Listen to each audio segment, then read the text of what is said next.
আজকের দিনে কি করলাম এটাই আপনাদের সাথে শেয়ার করব। আসসালামু আলাইকুম, হ্যালো এভরিওয়ান, সবাই কেমন আছেন? আশা করি আলহামদুলিল্লাহ সবাই ভালো আছেন।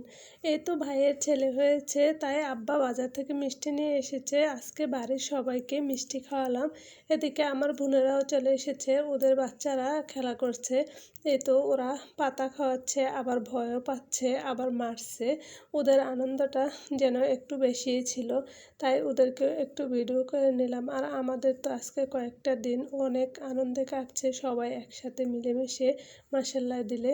আপনারা সবাই দোয়া করবেন।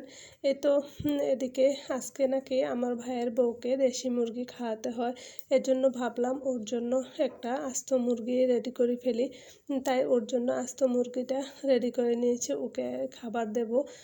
এই তো আর এদিকে আজকে তালের পিঠাও বানানো হবে।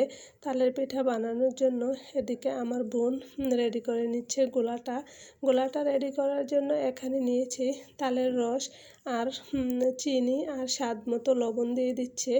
দিয়ে সবগুলো উপকরণ একসাথে ভালো করে মিশিয়ে নেবে। এ তো হাতের সাহায্যে সবগুলো একসাথে ভালো করে মিশাতে হবে। এ তো ও মিশিয়ে নিচ্ছে। ভালো করে মেশানো হয়ে গেলে এখানে আমরা দিয়ে দেব চালের গুঁড়া। আমরা তো চালের গুঁড়া দিয়ে বানাই, অনেকে দেখেছি আবার ময়দাও অ্যাড করেন। আমরা কিন্তু এখানে ময়দা অ্যাড করব না, চালের গুঁড়াই অ্যাড করব শুধু। আরেক দুটি উপকরণ এখানে আমরা দিব। এটা হচ্ছে পিঠাটা বানানোর আগ মুহূর্তে ওই দুটো উপকরণ অ্যাড করব। এটা হচ্ছে কলা আর নারিকেল।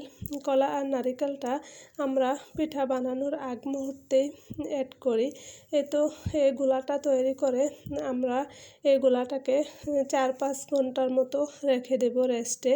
তাহলে নাকি পিঠাটা খেতেও খুব ভালো হয়, আবার পিঠাটা খুব সুন্দর ফুলে। এই তো আজকে আমরা পিঠাটা বানাবো হচ্ছে মাটির চুলায়, কলা পাতার মধ্যে এই পিঠাটা আমাদের এলাকাতে বানানো হয়। এই তো আজকে আমার আম্মা এই পিঠাটা কলা পাতার মধ্যেই বানাবে। আম্মা কলা পাতার মধ্যে পিঠা গোলাটা নিয়ে নিয়েছে।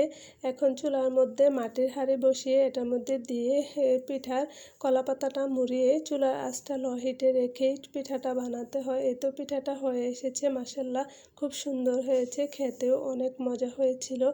এই তো আজকে ভিডিওটি এই পর্যন্তই। আবার দেখা হবে অন্য কোনো ভিডিওতে। আসসালামু আলাইকুম, আল্লাহ হাফেজ।